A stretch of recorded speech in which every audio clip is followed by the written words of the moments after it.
¿Qué húbole? Pues bueno, vamos a darle continuidad a el tema de fisiología muscular y entrando entonces en materia sobre los mecanismos neurobiológicos implicados en el proceso de la contracción muscular, pues bueno, vamos a platicar inicialmente sobre dos conceptualizaciones de dos elementos protagónicos de la contracción muscular. Y uno de ellos es la placa motora y el otro es el impulso eléctrico.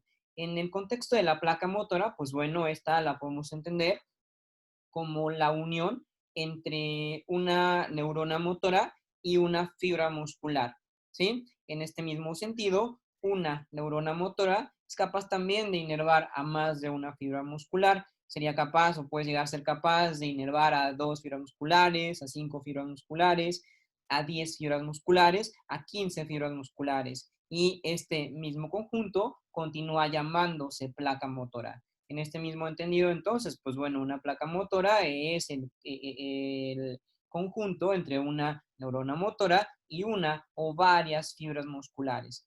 Desde el punto de vista del concepto de impulso eléctrico, lo podemos comprender también como el famosísimo potencial de acción. Básicamente entendemos entonces el potencial de acción como el estímulo eléctrico encargado de iniciar o de dar pie particularmente a el mecanismo de la contracción muscular. En este mismo enfoque, pues bueno, vamos a empezar a platicar ya sobre la contracción muscular propiamente dicha. La podemos dividir, me parece adecuado, en dos partes. En la parte primaria, la que vamos a hablar ahora en este momento, y de la parte mecánica, la relacionada ya con la implicancia de las diferentes miofibrillas que generan como tal ya el mecanismo de la contracción muscular.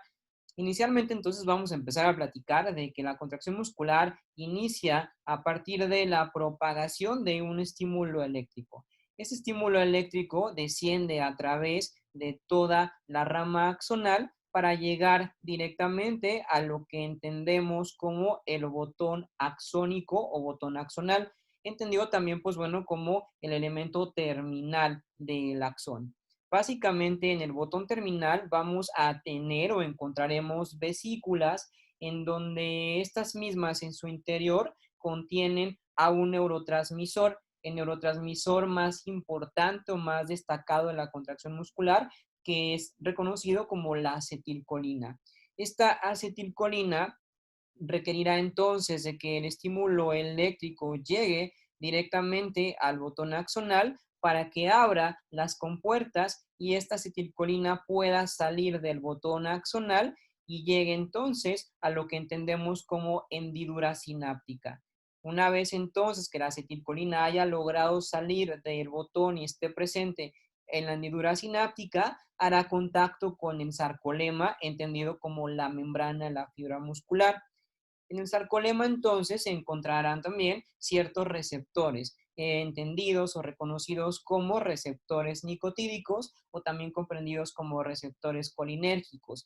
Estos receptores entonces son sensibles a la acetilcolina como neurotransmisor. Una vez entonces que los receptores detecten a la acetilcolina, van a abrir las puertas para iniciar el segundo proceso, que sería la activación de la bomba sodio-potasio, la cual va a tener como propósito abrir los canales de calcio para que el calcio pueda ingresar directamente a la fibra muscular. Y esto lo podríamos entonces entender como el primer mecanismo implicado en la contracción muscular. ¿Va? Vamos pasando entonces al segundo mecanismo. Voy a saltarme estas diapositivas porque me parece que la siguiente imagen que vamos a observar es un tanto más representativa.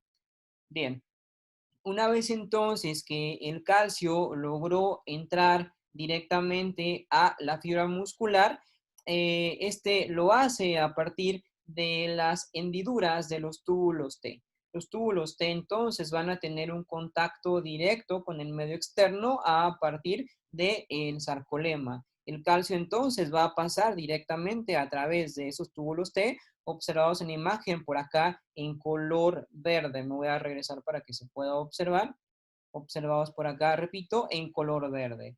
El calcio entonces va a pasar directamente hacia los túbulos T y una vez que terminan o que llegan al espacio más distal de los túbulos T, se va a distribuir en lo que entendemos, perdón, como el retículo sarcoplásmico.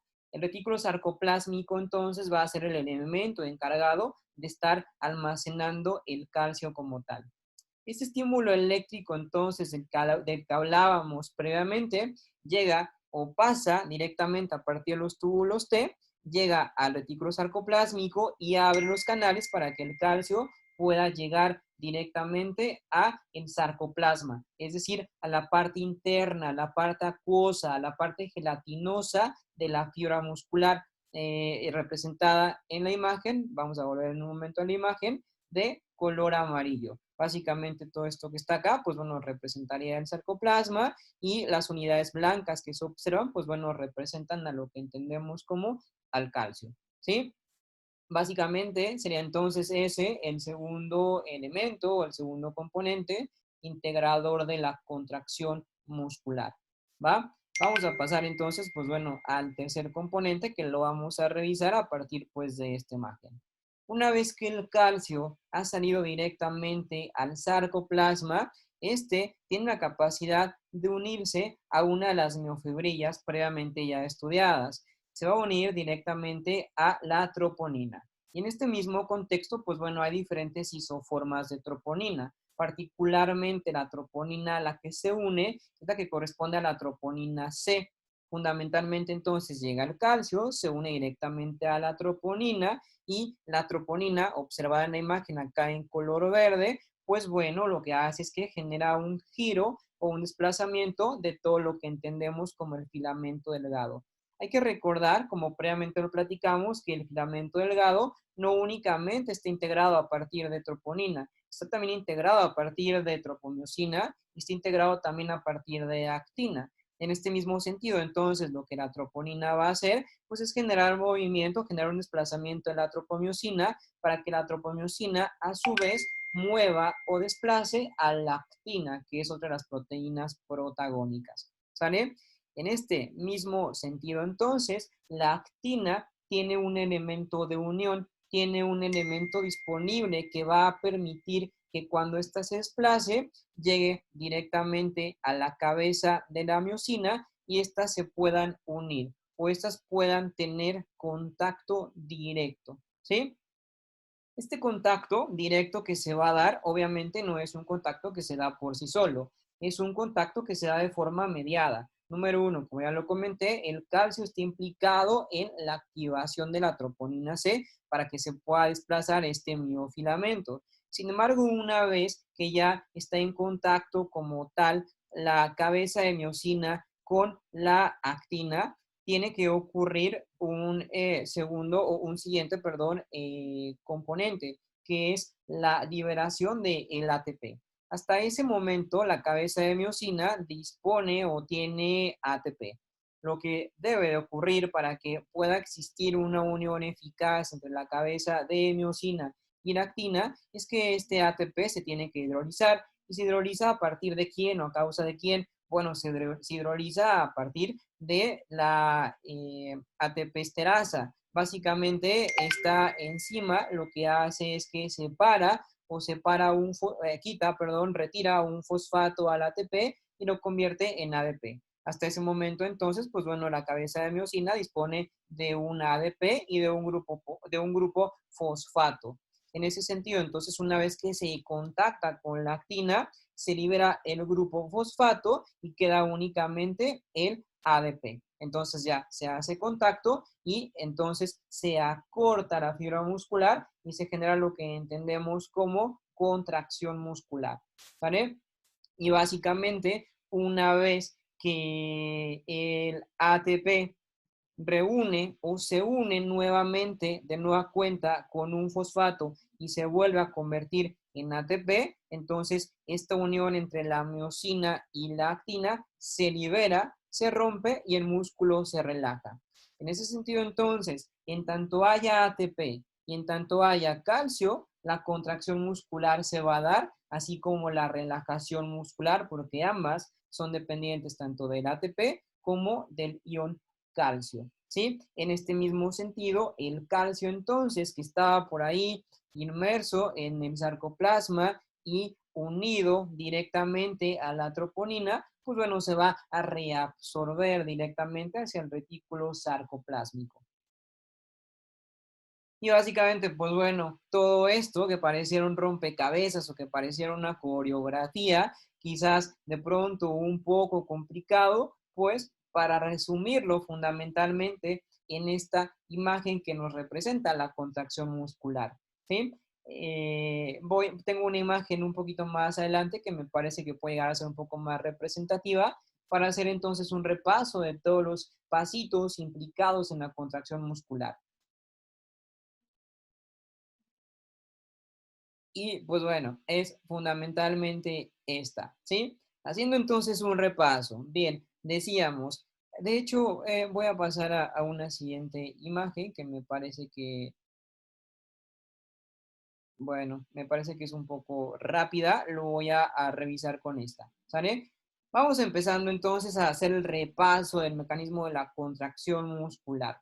Bien, ¿cómo empieza todo? Empieza todo a través de un estímulo eléctrico. Un estímulo eléctrico que desciende a partir del axón de la neurona motora. Este estímulo eléctrico llega aquí directamente a el botón axonal y una vez que llega a ese punto, entonces las vesículas que contenían en su interior acetilcolina van a salir directamente a la hendidura sináptica, es decir, al medio exterior. Una vez que esta acetilcolina llegue directamente a la hendidura sináptica, hace contacto con el sarcolema entendido como la membrana de la fibra muscular.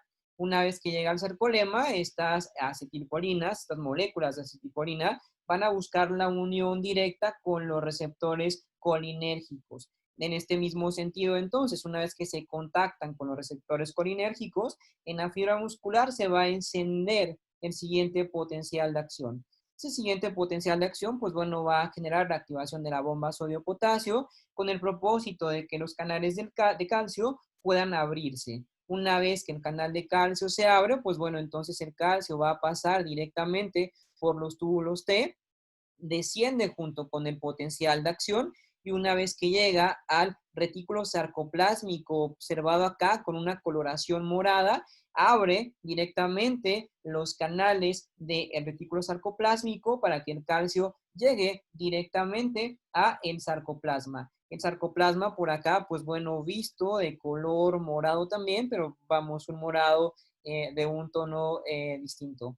El calcio, entonces, pues bueno, observado en la pantalla con estos círculos o con estas esferas muy pequeñas de color blanco, está entonces hasta este momento distribuido ya propiamente en el sarcoplasma. Una vez que el calcio encuentra un sitio de unión, este se pega. Y el sitio de unión, ¿dónde es o particularmente dónde se va a llevar? Lo voy a revisar acá en esta siguiente imagen. Se va a llevar a cabo, como ya lo decía, en la troponina. En la troponina, particularmente C. La troponina C, entonces, genera el movimiento de la cadena de tropomiosina y asimismo, entonces, la actina, que está en una posición invertida, se va a poner disponible y se va a poner en condiciones para estar en contacto directo con la cabeza de miosina que observamos por acá en la pantalla. Entonces ellas se unen directamente a partir de la hidrólisis del ATP, el ATP que estaba acompañando a la cabeza de miosina, para que entonces esos elementos se puedan unir y se puedan acortar las bandas como lo estamos observando acá en esta imagen. ¿Sale? Decíamos también entonces que una vez que la molécula de ATP se hidroliza y entonces pierde un grupo fosfato, es cuando se desarrolla el acortamiento de las bandas. Pero decíamos también que esa misma molécula de ATP estará ansiosa y estará pendiente de recibir otro grupo fosfato para volver a formar ATP y entonces tener la capacidad para tener la suficiente energía y poder relajarse. De manera que en ese momento, cuando entonces se relaja, concluye el mecanismo de la contracción muscular y tenemos a esa unidad funcional lista para una siguiente contracción muscular o lo que es lo mismo para un siguiente estímulo muscular. ¿Sale? Básicamente, entonces, pues bueno, esos son los componentes implicados en el mecanismo de la contracción muscular. Cualquier duda, de todos modos, pues bueno, la podremos, perdón, resolver en la sesión virtual en vivo que vamos a tener próximamente. ¿Va? Bien, pasando a otros temas, pero directamente relacionados con la contracción muscular y con las fibras musculares, es importante entender también que podemos disponer mejor dicho, no es como que podamos disponer, tenemos o disponemos de diferentes tipos de fibras musculares. En este mismo sentido, pues bueno, hay diferentes autores que han documentado la presencia de diferentes fibras con base a diferentes condiciones como la forma, la estructura, la función, el metabolismo, entre diferentes contextos. Una de las clasificaciones que a mí particularmente me gusta, pues es propiamente esta, en donde podemos definir a las fibras musculares como fibras de contracción lenta o fibras también entendidas como fibras tipo 1 o fibras también entendidas como fibras oxidativas. También tenemos al otro grupo entendidas como fibras de contracción rápida o fibras tipo 2 también entendidas como fibras rojas en muchos de los casos, ¿sí? O fibras anaeróbicas también, dependiendo, repito, del autor. Personalmente, esta clasificación a mí es la que me gusta o la que me parece más apropiada. Podemos entonces discernir sobre las fibras de contracción lenta o fibras tipo 1A, fibras tipo 2B, fibras tipo 1B, fibras tipo 2A, fibras tipo 2B y fibras tipo 2C. En este mismo entendido, pues bueno, tenemos o se distinguen también sobre fibras tipo fásicas o fibras tipo tónicas. Las entendemos entonces como fásicas, puesto que las fásicas tienen una mayor relación con las fibras de contracción rápida, en tanto las fibras tipo tónicas tienen una mayor relación con las fibras de contracción lenta. Sí, es decir, podrían ser sinónimos o podrían ser parte del mismo grupo. Para entender y comprender más o menos qué características tiene un grupo y qué características tiene otro grupo, pues bueno, inicialmente, si platicamos de las fibras lentas, fibras rojas también, o fibras tipo 1, sabemos que histológicamente y celularmente estas fibras están potencialmente inervadas por fibras nerviosas más pequeñas. Son en general también fibras que estructuralmente hablando son más pequeñas. Estas tienen la posibilidad de estar ampliamente vascularizadas. Estas están llenas de capilares y estos están muy extensos. Consecuentemente, solemos decir que son fibras que tienen una muy rica oxigenación. Son fibras con una capilaridad bastante amplia y bastante presumible. Decimos también que este tipo de fibras tiene la particularidad estructural de que tiene una cantidad de mitocondrias bastante grande, ¿sí? Consecuentemente, son fibras que tienen una capacidad para mantener un estado oxidativo pues bastante amplio, bastante alto. Son fibras muy oxidativas, son fibras muy resistentes al cansancio. Asimismo, decimos también que son fibras que contienen una gran cantidad de miohemoglobina, también pues bueno, directamente relacionada con la propia capacidad de oxigenación. Decimos también y sabemos que son fibras muy poco fatigables. Decimos que son fibras que tienen una alta capacidad de realizar trabajo y no se cansan tan fácilmente.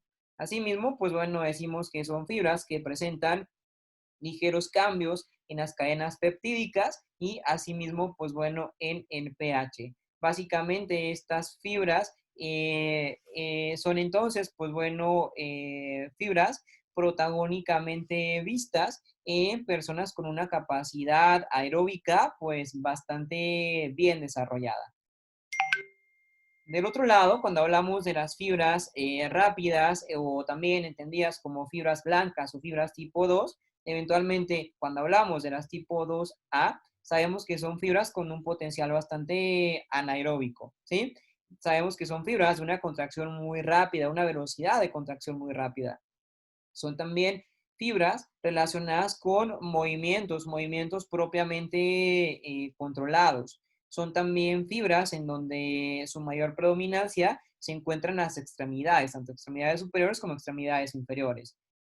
Son fibras que si hablamos de ciertos grupos de deportistas, predominan más en levantadores de pesas o en velocistas del atletismo, de los 50 metros, de los 100 metros, de los 200 metros. Eventualmente este tipo de fibras tienen también axones bastante gruesos. Sabemos también que tienen una alta frecuencia de conducción y sabemos también que tienen o poseen un mayor reservorio de glucógeno, es decir, pueden ser capaces de almacenar energía de manera continua para estar abasteciendo las necesidades.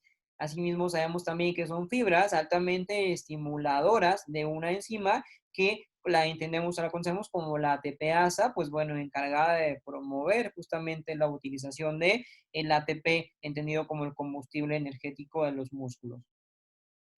En el caso de las fibras rápidas tipo 2B, pues bueno, estas sabemos que son estructuralmente hablando, son mucho más grandes, ¿sí? Estas eventualmente las se utilizan para obtener una gran fuerza de contracción. Una característica es que el retículo sarcoplásmico es muy extenso para la liberación particularmente del calcio. Es un tipo de fibra que también tiene una cantidad importante de enzimas glucolíticas para una correcta y buena y rápida liberación de energía mediante ciertos procesos de glucólisis o procesos glucolíticos. Sabemos también que, bueno, son fibras en donde la vascularidad es menos extensa en comparación particularmente a las fibras tipo 1. Sabemos también que son fibras con una menor cantidad de mitocondrias si las comparamos con las fibras tipo 1 o con las fibras tipo 2A. Asimismo, también, pues bueno, son fibras que tienen una mayor cantidad de enzimas citoplasmáticas, suelen llegar a tener también, se ha visto, una mayor cantidad de magnesio y normalmente este tipo de fibras tienen filamentos de miosina más gruesos, es decir, tiene una mayor cantidad de cadenas peptídicas, lo que le da como tal entonces la posibilidad de ser una fibra más gruesa o más grande que el resto de las fibras musculares, ¿sí? Por su parte, las fibras tipo C, pues bueno, son entonces fibras también muy grandes, se utilizan también para obtener una gran fuerza de contracción. Son fibras de contracción también muy rápida, son fibras con una gran densidad mitocondrial, son fibras bastante resistentes, son fibras con cadenas peptídicas pesadas y livianas, pero en igual número, y son fibras altamente versátiles. Es decir, son fibras que pueden llegar a tener condiciones oxidativas, pero asimismo también condiciones glucolíticas. Son fibras bastante plásticas, son fibras que cuando se trabajan de manera eficiente y de forma correcta, metodológicamente hablando, pueden migrar o pueden conformar o sumarse a la población de fibras tipo 1, porque, repito, son muy versátiles, son muy plásticas a convertirse en fibras oxidativas. Entonces, pues bueno, son estas particularmente las fibras tipo C. En la generalidad entonces, pues bueno, dejo por acá una tabla en donde pueden ustedes observar la clasificación general entre estas fibras y pueden ustedes a expensas de un diagrama, pues bueno, comparativo, observar las diferencias entre cada una de ellas con respecto a sus diferentes características, ¿va? Y así es que, bueno, pues podemos entonces observar en los diferentes atletas o personas que realizan uno u otro deporte, pues diferente composición histológica, perdón, a expensas de la población celular que presenten predominantemente, ¿sí? Básicamente, ¿qué sabemos? Pues bueno, aparte de las fibras musculares y qué sabemos de estos elementos relacionados con las fibras musculares, pues sabemos que las fibras musculares están directamente relacionadas con la composición corporal, están directamente relacionadas con el somatotipo. Fundamentalmente sabemos que las fibras musculares van a definir entonces nuestra propia envergadura magra, van a estar definiendo qué características antropométricas tiene el individuo con respecto a la mayor predisposición de estas fibras musculares. A partir de entonces, diferentes análisis antropométricos, de bioimpedancia o de algún otro tipo, podemos entonces definir el somatotipo de los individuos. Se distinguen hoy por hoy 12 somatotipos diferentes en donde, pues bueno, individuos con este tipo de forma estructural, los podemos entender como individuos ectomorfos. Individuos con este tipo de componentes estructurales los entendemos como mesomorfos, en tanto individuos con este tipo de caracterización morfológica los entendemos como endomorfos propiamente. ¿Sale? Y pues bueno, repito, pues los somatotipos, pues bueno, van a ser dependientes de la predominancia de las fibras musculares. ¿Sí? Pues bueno, prácticamente damos entonces por finalizada la sesión del día de hoy. Quedo atento para dudas en la sesión virtual en vivo y pues bueno, dejo una imagen que me agrada bastante, simplemente pues bueno, para hacer un análisis mecánico de la imagen presente en su pantalla. ¿Sale? Los dejo entonces y pues bueno, nos estamos viendo.